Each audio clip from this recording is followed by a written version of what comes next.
What's up guys, it's Alex here, your friendly reef dog, and today I'm going to tell you why I've sold my Kessil lights. So I've had a Kessil AP700 over my tank for just under 2 years now, and I've also had a Kessil A360. So in this video I'm going to tell you the things I grew not to like about the lights, which are the reasons that I got rid of them. And because I've had the AP700 in particular for just under 2 years, this will kind of be my long-term review, so I'll give you my full thoughts on it. Now, if this is your first time here and you want weekly reefing goodness like this, make sure you subscribe and hit the bell so you don't miss out on anything. Now, this is not going to be a video slating Kessils at all. I am an absolute Kessil fanboy. I love the lights, they are fantastic. And if you're thinking about them, you should definitely consider them. They make your tank look amazing. But there are 3 things I grew to dislike about them, and that's what I'm going to tell you about today. Now first up, a little background as to why I actually changed the lights. My A360 started flickering a week or 2 ago and then just turned off and died for no apparent reason. Now I contacted Kessil to try to find out what the problem was, and it sounds like it probably is the power supply that's gone. It's quite an old light, I bought it second hand and it's been knocking around for years, so it's probably not much of a surprise that it's died. And that left me in the position that I needed to replace the light.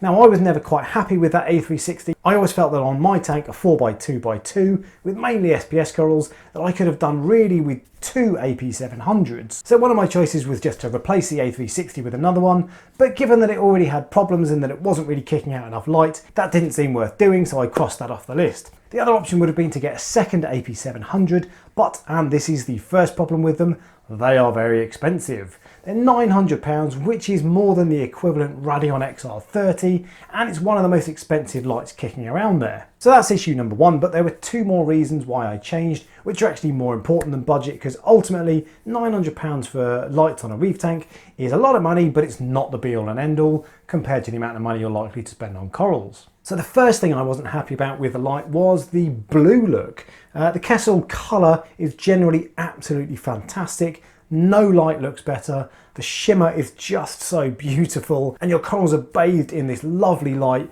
that is mostly white but with this lovely tinge of blue, and they are the best light in the hobby for the way they make your corals look. But in the evening I of course ramped the lights down and switched them over to blues to make my corals fluorescent pop. And I found with the Kessil they look good, but they're quite kind of a soft blue and they're not a really deep dark blue. And I got tank envy when I went to see other people with other lights that were much darker and really made the corals pop. Now the fluorescence in corals in the evening for me is so important, so I really wanted something that gave a little bit more bite under the blues. And that is also connected to the final reason, which is spread. With the Kessil light it is of course 2 pucks, and they are right in the centre, so they spread their light out at an angle like that and cover your tank. Now actually the spread is generally very good. I did a par test before I got rid of it, and the light is actually pretty smooth across my tank, so the par is fairly level, and from that point of view it's absolutely fantastic.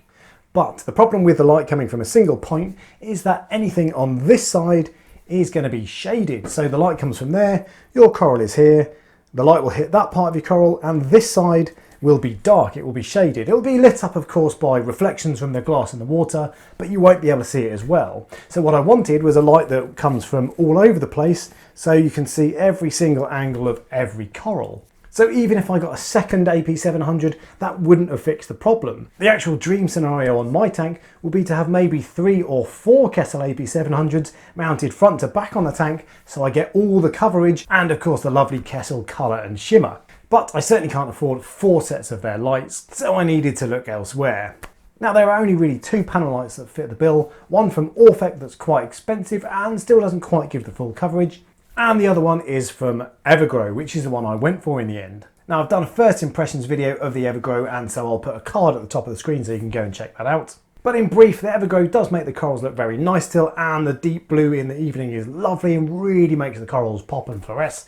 But I do already miss the colour and the shimmer from Kessil, and the colour and shimmer from Kessil also actually translates really well into video. So a lot of the videos that you see in my tank look stunning because of the Kessils. Now actually the reasons I've chosen then probably won't have too much of an impact on my corals. Ultimately it's for the aesthetics of the tank and the way I want it to look, rather than for the health and growth of the corals, and my personal opinion is that most of the LED lights such as Radion and Kessil will probably do just about as good a job as the other, and they won't be the limiting factor in the health or growth of your corals. It's far more important to get your water quality right than it is to choose the right light, in my humble opinion. So none of the reasons I've cited for getting rid of the Kessil actually matter, But I do wonder if panel lights are the way forward, and you will have seen that the Radeon Gen 5s are slightly more of a panel than a puck now, and I would really like to have seen Kessil go that way too.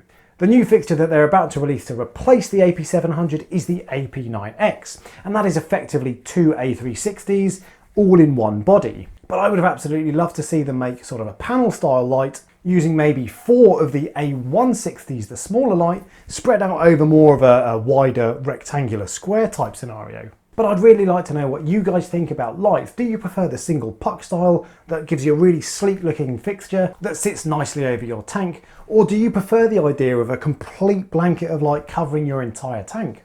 Let me know in the comment section below and tell me what light you use. So in summary then, the main reasons I got rid of the Kessil were because it was quite expensive to add a second to my tank. It doesn't give 100% spread, which I really wanted. And the blues in the evening aren't quite dark enough and don't make the colours pop quite as much as I'd like. Now, if you'd like to know how I get on long term with the Evergrow, I'll post regular updates on my Instagram channel @Reef, and I'll of course do a long term video here, so make sure you subscribe so you don't miss out on that one. And as ever, if you enjoyed the video, give me a thumbs up, and until next time, happy reefing.